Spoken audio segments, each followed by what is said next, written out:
सिंहासन गता नित्यम पद्माश्री करद्या शुभदास्तु सदा देवी स्कंद माता यशस्विनी। जय माता दी दोस्तों, जय श्री राधे राधे। आप सभी का आपके अपने YouTube चैनल अध्यात्म भक्ति में बहुत बहुत स्वागत है। आइए आज सुनते हैं स्कंद माता की कथा। नवरात्रि के 5वें दिन स्कंद माता का पूजन किया जाता है। माता रानी अपने भक्तों की सभी इच्छाओं को पूर्ण करने वाली हैं। जो भी सच्ची श्रद्धा के साथ, नियम और निष्ठा के साथ नवरात्रि में स्कंद माता का पूजन करते हैं, शास्त्रों के अनुसार उनकी कृपा से मूढ़ व्यक्ति भी ज्ञानी हो जाता है। पहाड़ों पर रहकर सांसारिक जीवों में नवचेतना का निर्माण करने वाली देवी स्कंद माता। स्कंद कुमार कार्तिकेय की माता होने के कारण इन्हें स्कंद माता के नाम से जाना जाता है। इनकी उपासना से भक्त की सभी इच्छाएं पूरी हो जाती हैं। भक्त को मोक्ष की प्राप्ति होती है। जिन्हें संतान का योग नहीं होता, उन्हें भी अगर माता की कृपा हो तो उन्हें भी स्कंद माता की कृपा से संतान की प्राप्ति हो जाती है।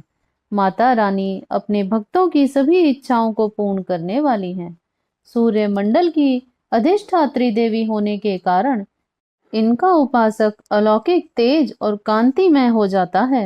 अतः मन को एकाग्र रखकर, पवित्र रहकर इन देवी की आराधना करने वाले साधक या भक्त को भव सागर पार करने में कठिनाई कभी नहीं आती।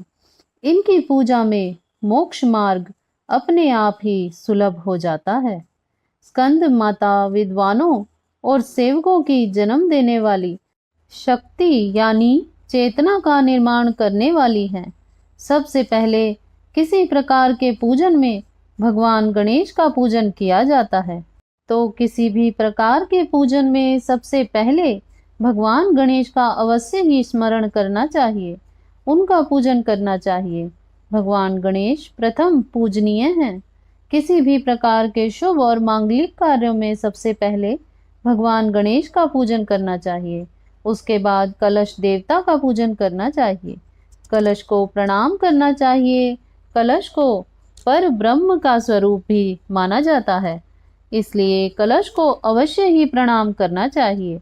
गंध पुष्प धूप दीप आदि से पूजा करनी चाहिए।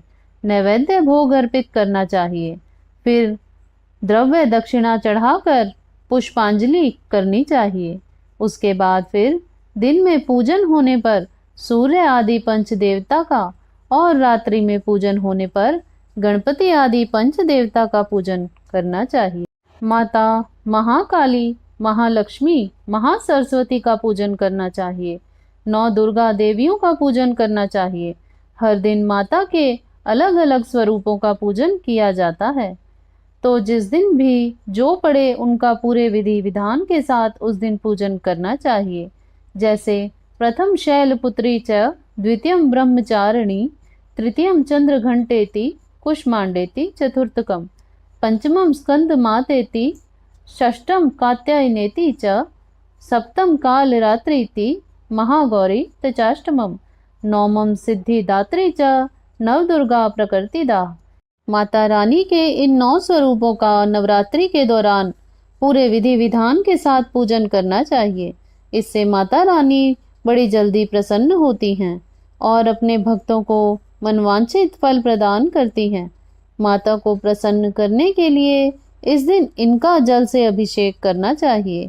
माता का पंचामृत से अभिषेक करें या अलग अलग दूध, दही, घी, मधु, शक्कर से माता का अभिषेक करें।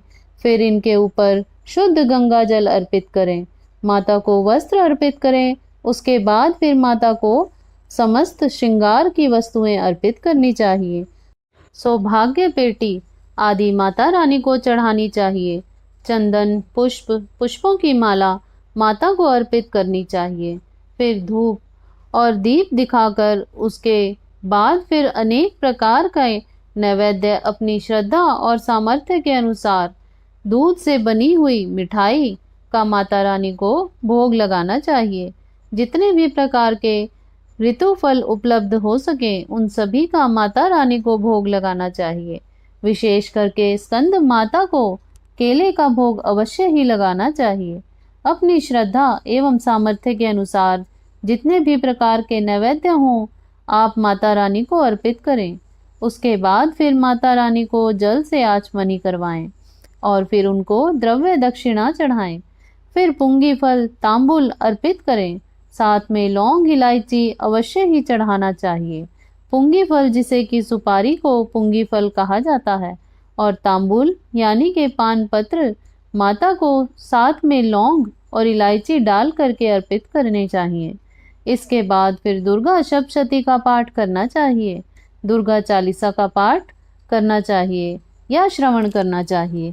कवच, अर्गला, किलकम आदि स्त्रोत का पाठ करना चाहिए। अगर यह संभव ना हो सके तो श्री सप्त श्लोकी दुर्गा इसका पाठ या श्रवण करना चाहिए। इन 7 श्लोकों में संपूर्ण दुर्गा पाठ का पुण्य फल बताया गया है। अगर जो भी भक्त सच्ची श्रद्धा के साथ सप्त श्लोकी दुर्गा का पाठ कर लेते हैं उन्हें इन 7 श्लोकों के माध्यम से संपूर्ण दुर्गा सप्तशती के पाठ का फल प्राप्त होता है। किसी भी कार्य में सबसे पहले तो नियम और निष्ठा का होना अति अनिवार्य है। उसके बाद भक्ति भाव, श्रद्धा और विश्वास के साथ ही पूजन करना चाहिए। इससे माता रानी अति प्रसन्न हो जाती हैं और अपने भक्तों पर अपनी कृपा प्रदान करती हैं। स्कंद माता के पूजन के दौरान इनके मंत्रों का जाप करना चाहिए। इससे माता अति प्रसन्न होती हैं। मंत्र: या देवी सर्वभूतेषु मां स्कंद माता रूपेण संस्थिता नमस्तस्यै नमस्तस्यै नमस्तस्यै नमो नमः। इस मंत्र का जप करना चाहिए। इससे माता अति प्रसन्न होती हैं और अपने भक्तों की सभी इच्छाओं को पूर्ण करती हैं। तो आशा करती हूँ आपको यह जानकारी अच्छी लगी होगी। ऐसे ही ज्ञानवर्धक जानकारियाँ प्राप्त करते रहने के लिए, व्रत पूजा आदि के बारे में जानने के लिए यदि आप चैनल पर पहली बार आए हैं तो चैनल को सब्सक्राइब कर लें ताकि आने वाली वीडियो की नोटिफिकेशन आपको समय से मिलती रहे। वीडियो को लाइक करें, शेयर करें। सुखी रहें, स्वस्थ रहें। जय श्री राधे राधे। धन्यवाद।